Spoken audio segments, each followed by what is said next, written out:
नमस्कार सभी को। मैं हूं चित्राली वांदे। मैं Samara state medical university Russia में 5th ईयर में मेडिकल स्टूडेंट हूं आणि मैं नागपुर महाराष्ट्र मधन है।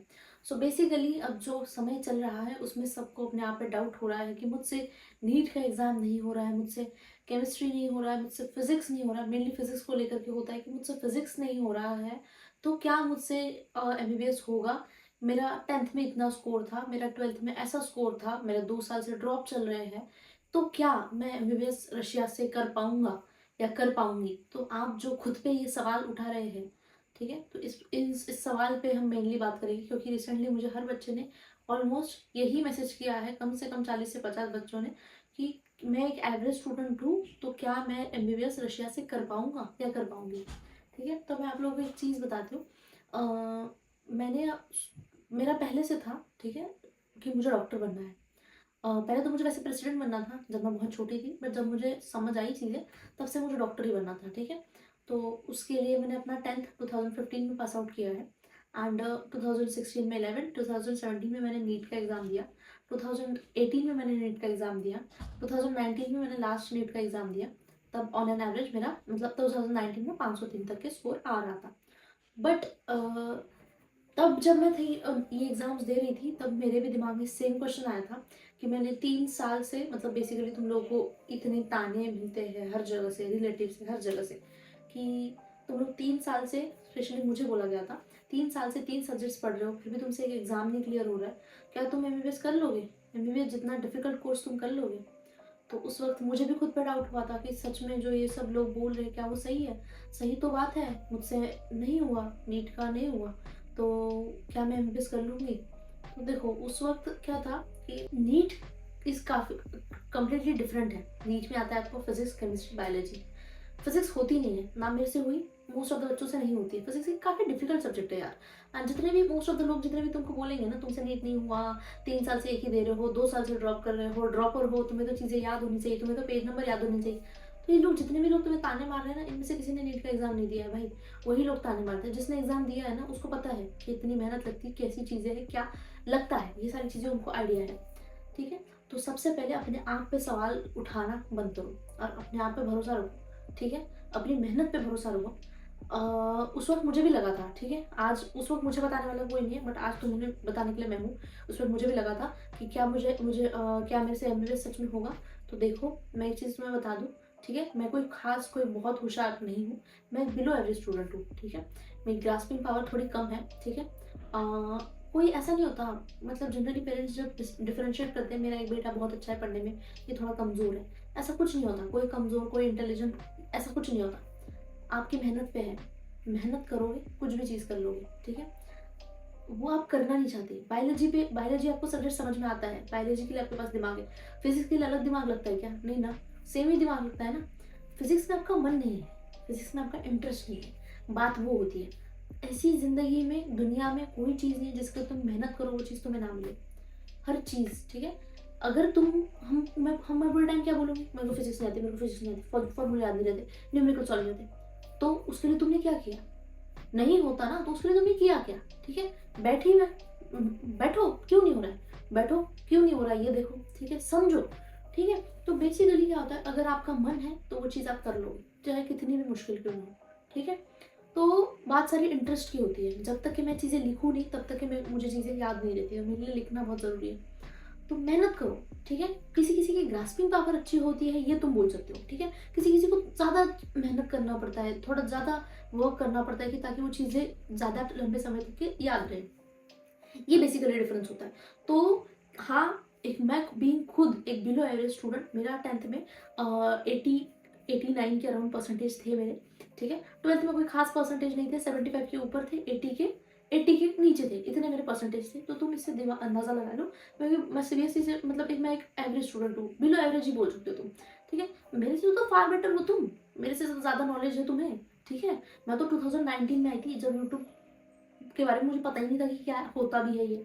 हमारे पास तो इतना इंटरनेट भी नहीं था भाई, हमारे वक्त तो नया नया जियो आया था। ठीक है, तो हर किसी, भले ही उस वक्त नेट होगा बट मेरे लिए तो उतना एक्सेसिबल नहीं था ना।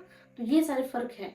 तो अगर मैंने कर लिया, ठीक है, ऑलमोस्ट अब तक के मेरे हर सब्जेक्ट में 5 में से 5 है, एक फार्माकोलॉजी छोड़ के। ठीक है, ट्रांसक्रिप्ट भी डाल दूंगी मैं, तुम लोग यकीन ना हो तो अगर मैंने कर लिया ना तो तुम लोग बहुत अच्छे से कर लो। ठीक है। अब तक तो मेरा 5th ईयर है, 5 साल हो गए मुझे रशिया में। अब तक के मेरा स्कोर एकेडमिकली बहुत अच्छा रहा, ठीक है। हर सब्जेक्ट को ना मैंने ज़िद माना है कि इसमें 5 लाने हैं, चाहे जो भी हो, ठीक है। यहाँ पे मोस्ट ऑफ द आपके एग्ज़ाम्स 5 मार्क के होते हैं, ठीक है। मोस्ट ऑफ द सब्जेक्ट्स में 5 आए भी हैं, मेरे ग्रुप में मेरी हाईएस्ट रेटिंग रहती भी थी। इस चीज़ को मैंने आज तक कभी फ्लेक्स नहीं किया, बस मैं आप लोगों को बता रही हूँ कि being a below average student मैंने अगर कर लिया तो तुम तो मेरे से बहुत बहुत ज़्यादा दिमाग वाले हो भाई। तुम्हारे पास तो इतना सारा यूट्यूब पे डेटा है, तुम्हारे लिए तो सारी चीज़ें हैं, तुम्हें जो चाहिए वो है आज तुम्हारे लिए, तो तुम तो कुछ भी कर लोगे। मैं तुम्हें अपनी दिमाग की लेवल बता रही हूँ, ठीक है। बहुत लोग किसी ने मुझे बोला कि दीदी आपकी तो बहुत गट्स है, आप अकेले आए थे। नहीं, ठीक है। मैंने तो सीखा है अपनी गलतियों से, तुम मेरी गलतियों से सीखो। मैं जब आई थी मुझे ये नहीं पता था कि यहाँ पे जियो नहीं चलेगा। तुम्हें तो अभी भी कितनी सारी चीज़ें पता है, तो तुम ईज़िली कर लोगे। NEET is far far different than MBBS. MBBS में आपको 19 सब्जेक्ट्स होंगे, 19 सब्जेक्ट्स कंप्लीटली अलग है। नीट अलग है, नीट कॉम्पिटिटिव है, नेगेटिव मार्किंग है। उन सब्जेक्ट्स की जो आपका बायोलॉजी के अलावा केमिस्ट्री और फिजिक्स का कोई यूज़ नहीं है एमबीबीएस में। दे आर कोई यूज़ नहीं, थोड़ा बहुत है, बट हाँ कंप्लीटली अलग है, नए सब्जेक्ट्स हैं, इंटरेस्टिंग सब्जेक्ट्स हैं, तो आप एमबीबीएस कर लोगे। मैंने अपने लाइफ में कई सारे ऑरेनबर्ग, मैं पहले 4 साल तक के जब भी ऑरेनबर्ग में थी, मैंने अपने कई सारे सीनियर्स ऐसे देखे हैं जो देखो 2018 के बाद ये रूल आया गवर्नमेंट का कि आपको नीट क्वालिफाई करके आना है अगर आप एमबीबीएस करना चाहते हो तो। पहले ये नहीं था, पहले एआईपीएमटी था, ठीक है। तो बच्चे ऐसे कई सारे बच्चे हैं जो मेरे सीनियर जो मुश्किल से पास हुए हैं या फिर नीट क्वालिफाई भी नहीं हुए हैं, स्टिल उन्होंने एमबीबीएस किया एंड उन्होंने एफएमजी जैसे एग्जाम में बहुत अच्छा स्कोर लाया। सिर्फ एफएमजी नहीं, यूएसएमएलई एंड क्लैप जैसे एग्जाम्स भी उन्होंने क्वालिफाई करे हैं, ठीक है। तो एक एग्जाम आपका कैलिबर नहीं डिसाइड करता, इट्स ऑन यू कि आप क्या सोचते हैं अपने बारे में, ठीक है। तो अपने आप पे सवाल उठाना बंद करें एंड ये ना सोचें कि हाँ आपसे नीट के एग्जाम में आपको अगर दिक्कतें आ रही है तो आपसे एमबीबीएस नहीं होगा। यहाँ पे आपके पास काफ़ी टाइम है, हो जाएगा। क्योंकि जैसे अगर मान लीजिए जिस बच्चे का अगर यूएसएमएलई एंड क्लैप जैसे एग्जाम्स अगर बच्चे क्लियर कर सकते हैं, वो वही बच्चे हैं ना जिनका नीट एग्जाम जिनसे नहीं हो रहा था या एआईपीएमटी का एग्जाम जिनसे नहीं हो रहा था, उन्हीं बच्चों ने क्लियर किया ना। तो इससे तुम एक अंदाज़ा लगा लो कि एक एग्ज़ाम, एक नीट का एग्ज़ाम तुम्हारा दिमाग, तुम्हारी कैपेसिटी नहीं डिसाइड कर सकता, ठीक है।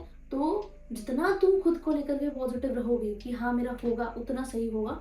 एंड अगर देखो इसमें नीट में और बेसिकली एमबीबीएस में कैसे ज़मीन आसमान का फ़र्क है, क्योंकि एमबीबीएस में आपके जो 19 सब्जेक्ट्स हैं उनको आपके पास पढ़ने के लिए समय है, जो उसके बाद अभी आपको आपको लगेगा कि ठीक है एमबीबीएस होगा तो नेक्स्ट का एग्ज़ाम मेरे से होगा या नहीं, ठीक है। तो नेक्स्ट के एग्ज़ाम के लिए भी आपके पास इनफ टाइम है, ठीक है। एंड एक चीज़ मैं आपको बता दूं कि एमबीबीएस के एग्जाम्स के दौरान मान लीजिए अगर आपका कोई सब्जेक्ट क्लियर नहीं होता तो उसके लिए आपको 2 अटेम्प्ट्स दिए जाते हैं क्लियर करने के लिए। उन अटेम्प्ट्स में क्लियर होता है। जो एकदम ही बच्चे पढ़ते नहीं, जो नहीं पढ़ते बिल्कुल भी, सिर्फ ऐसे ही बच्चे फेल होते हैं, ठीक है। तो ये चीज़ें हैं एंड यूएसएमएलई एंड प्लैट जैसे एग्जाम्स क्लियर करने वाले भी, मुझे भी पहले ये चीज़ इन एग्जाम्स में अटेम्प्ट करने से पहले लगता था कि यार ये एग्ज़ाम मेरे से होगा, बट यार वो एग्ज़ाम क्लियर करने वाले भी तुम्हारी तरह ही बच्चे हैं, ठीक है। तो मैं तुम लोगों को बस इतना बताना चाहूँगी इस वीडियो के थ्रू कि जितना तुम खुद पे लेके भरोसा रखोगे ना, देखो जितने भी तुम सक्सेसफुल लोग देखोगे ना, बेसिकली उनको खुद पे भरोसा है कि मेरा हो जाएगा, ठीक है। भरोसा करना एंड ओवर कॉन्फिडेंस अलग चीज़ें हैं, दोनों एक चीज़ ही नहीं है। तो अपने आप पे भरोसा रखो। तुम्हें अपने आप पे, अगर तुम खुद पे भरोसा करोगे ना, तब दुनिया तुम पे भरोसा करेगी। तो आपको अपने आप पे ट्रस्ट करना है कि आपका नीट का एग्ज़ाम पहले तो बहुत अच्छे से क्लियर करोगे, ठीक है। अगर तुम उसके बाद अपने आप पे डाउट कर रहे हो कि तुमसे एमबीबीएस होगा या नहीं, तो तुमसे एमबीबीएस भी होगा, ठीक है। तो आई होप कि ये वीडियो आपके लिए काफ़ी हेल्पफुल रही हो एंड हाँ, एक एवरेज स्टूडेंट क्लियर कर सकता है एमबीबीएस, वो भी काफ़ी अच्छे से, बिना किसी डिफ़िकल्ट के। बस मेहनत करने की काबिलियत रखो, मेहनत करोगे ना तो कुछ भी कर सकते हो, ठीक है। अपनी मेहनत पे भरोसा रखो और मेहनत कभी भी ज़ाया नहीं जाती, ठीक है। तो आई होप ये वीडियो आपके लिए काफ़ी हेल्पफुल रही हो। That's it, thank you and thank you for watching.